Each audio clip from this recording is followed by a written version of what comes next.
Today we are going to build a dream PC following a step-by-step guide from 2004, almost 20 years ago. And that guide was written by none other than Will Smith. However, it's not the Will Smith that you're probably picturing. This was written by Will Smith, the technical editor of Maximum PC magazine. And so today we're going to be following his step-by-step guide to see how it holds up. And hopefully by the end of this, we have ourselves a dream PC. Hey everyone, I'm mryeester, your tech tinkerer, and today's video is sponsored by FlexiSpot. This desk in front of me is the FlexiSpot Canna Bamboo Standing Desk. This is an adjustable standing desk that seamlessly moves up and down with a simple press of a button to swap compatibility between sitting and standing. And you can even set programmable heights that the desk will remember and auto adjust to with this cool little keypad. I currently have 3 heights programmed, one for standing, one for sitting, and one for the dog to jump onto. On top of that, there's a built-in tray to help out with cable management underneath the desk, which I think is a really neat touch. I'm also a huge fan of the bamboo finish, which just happens to match all of the other desks in my workshop. This is the first adjustable standing desk that I've ever used and am particularly impressed with how simple the Canna was to assemble out of the box. With the help of my puppy Deuce, we were able to have it completely set up within 20 minutes.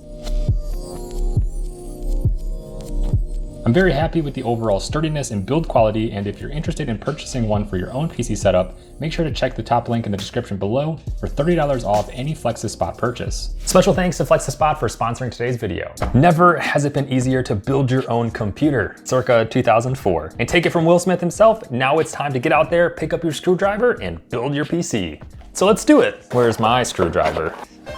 There we go, got my screwdriver, Will Smith. I am curious what kind of advice is given in 2004 for building a computer. So interesting. Building your dream machine begins with 2 very basic components, cases and power supplies. You know, that's not where my gut says we should start. And to be honest, the case is usually one of the last things I even think about when building a PC. You just need to make sure that it's compatible in the right form factor as your motherboard. Now, this advice might be because back in the day, cases and power supplies actually used to be sold together. So I suppose if you were trying to plan out a really powerful PC, you would need to buy a case that had a big enough power supply to support it. Otherwise, in short, a sub-power power supply will leave your system crying for mommy, which I suppose we don't want. Ooh, power connectors. It's crazy to me that these have not changed at all over the past 20 years. Perhaps the most crucial part in any computer, the CPU. I still think that's very true. And this is actually really great advice too. Megahertz, does it really matter? One of the main metrics you'll see when shopping around for CPUs other than cores and threads is the speed of the CPU, often measured in megahertz or gigahertz. And while it can be easy to say, oh, the faster the CPU, the better the CPU, sometimes you can't always compare them apples to apples, especially when they're built on different architectures and use distinctly different number crunching strategies that affect the overall performance more than just the raw number itself.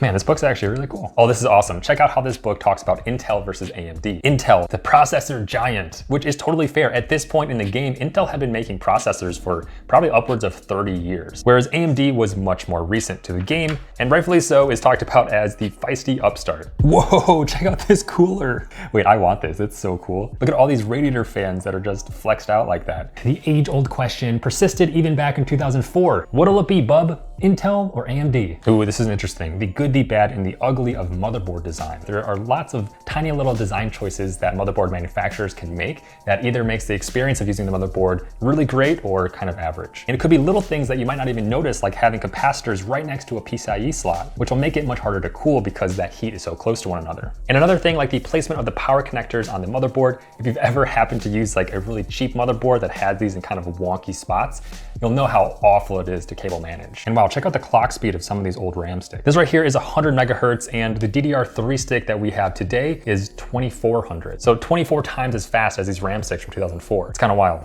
Yes, RGB makes its first entry. If you want to add a little functional bling to your case, these Corsair modules light up to show memory activity. Wait, that's so cool. If this actually shows the RAM being used, that's really cool. I'm not sure when the first solid state drive was commercially available, but in this guide, it looks like it's focusing solely on hard drives. If you've never opened up a hard drive, which is totally acceptable because it can damage your data, just look up a video of it online because it's honestly really pretty inside of it. And now onto graphics cards. Whoa, look at these graphics cards. They used to take Molex for power instead of having their own dedicated pins. And actually check out the PCIe pins from a modern graphics card to these ones listed in the book. Look how many fewer pins there are in these super old graphics cards compared to these modern ones. And we finally got to this section of actually building the PC. All right, step 1, prepare your case. It's not the place I would start, but let's do it. All right, we got our case out. What does it say to do? Oh, it says to install the actual standoffs. Most cases today have the standoffs pre-installed, but it is good advice to double check that the standoffs are there, because if they're not and your motherboard is making direct contact with the metal of the case, there's a pretty good chance that it could short out, and you're not gonna have a lot of fun if that happens. Preparing the ATX backplate connector. Oh, that's the IO shield. All right, so now that we have our IO shield, what does it say to do to it? Interesting, it's talking about the backplate missing holes that you need to actually punch out yourself. So maybe that was much more of a prominent issue back in 2004 when there was a like semi-standard backplate that multiple manufacturers use. So today we don't have to do that, thankfully. That sounds kind of painful. Go ahead and pop in the backplate. Moving on to step number 3, installing the motherboard. All right, we're not gonna install the CPU into it. We're not gonna install the RAM into it or anything. We're just gonna plop it right down into the case. Line up all the holes, grab our screwdriver and get to work. All right, for the sake of this video, I'm only gonna secure the motherboard with a couple screws, but already I'm running into a potential issue, which is in his guide, he must assume that the motherboard comes pre-installed with the proper mounting kit for the cooler. But in my case, I don't actually have that installed yet, but I need to access the back of the motherboard in order to properly install it. Let's just roll with it. On to step 4, installing system memory. So there's 1, 2, 3, and 4, just like that. It does say here that installing RAM can be frightening because of how much force you have to use to click it into place, which I definitely resonate with. The first time I ever installed RAM, I was pretty scared I was gonna break it. And all right, step number 5, installing the CPU. To lift the locking clip and not to worry if the socket makes an odd sound when you do this. What kind of sounds were 2004 sockets making? Does this make any sound at all? No, I don't hear anything. Line up the triangle with the triangle corner of the socket and just drop it into place. The guide also here mentions not to force the CPU into place, which is still relevant today. Well, my dog's drinking water, so I'll let him do his business. You wanna say hi to the camera? Say hi to Deuce, everybody. We're building a computer. You see how we have the CPU installed and everything? Yeah, we're getting there. Following Will Smith's guide. All right, what was I saying? Oh yeah, so in general, you don't have to push down on the CPU, but if you do, I don't think you're actually gonna damage it. When you install a CPU fan, it's actually gonna apply a lot of downward force on top of it. Oh, step 6, apply thermal paste if necessary. This says to apply a blob and then use a credit card or a piece of paper to spread it around. Squish on a blob just like shown in the build guide, and then I will grab a piece of paper. What is this? All right, I have instructions for a dog leash. So we can use this to spread it around. I'm not sure I really like this because when you squish down thermal paste, it's gonna spread around anyway. And now I feel like there's just a bunch of thermal paste on my piece of paper. See, even this is hard with the RAM in the way because you don't have full access to your arm movement. So, all right, not my best thermal paste application, and honestly, more of it is just on this piece of paper, but all right, on to step number 7, mounting the heatsink on the CPU. Okay, so this is, as I mentioned earlier, where I'm gonna run into some problem. I actually need to first install this backplate, which needs to go behind the motherboard so that the cooler has something to screw into. Oh wait, do I have access to the back of it? You know what, I think if I take off the other side of the case, I will actually have full access.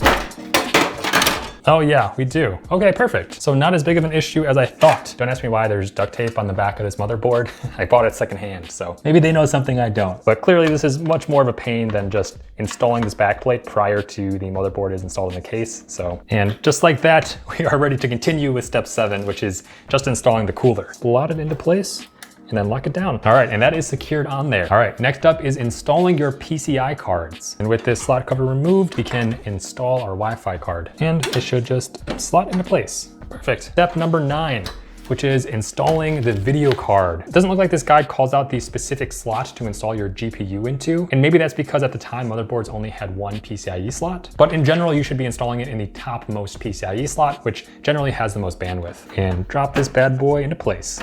Let's take a look at step number 10. Connect your switches and lights. This is probably the least fun part of building a computer. All right, so with all those guys plugged in, step 12, preparing your hard drives. So in this case, I think there's probably some hard drive slots on the back side. Yes, right here are some trays that will house our hard drive. And just like that, hard drive installed into the case, still not plugged in yet, but it looks like that is step number 14, which is bringing power to your drives. You know, it says bring power to the drives, but we haven't even talked about the power supply yet. I guess this is assuming that the power supply is already pre-installed into the case, which for modern PC building, it's completely separate. So, and now 16, procure your drive rails. that is not something that this case even has. I think most cases have expanded beyond using those types of rails, which are for your optical drive. So we'll go ahead and skip that. Here we go, connect the power supply to the motherboard. So we'll just take some liberties and put that into our case right now. So our power supply, we will just kind of slot in right here at the bottom of the case, just like that.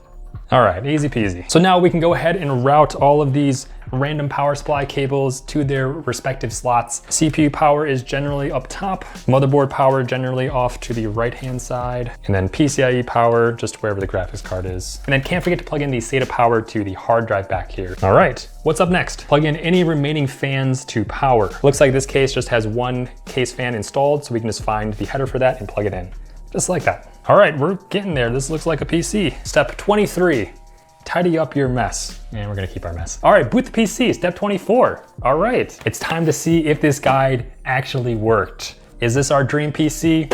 Let's find out. How does Will Smith's dream PC build guide from 2004 hold up today? Does it turn on?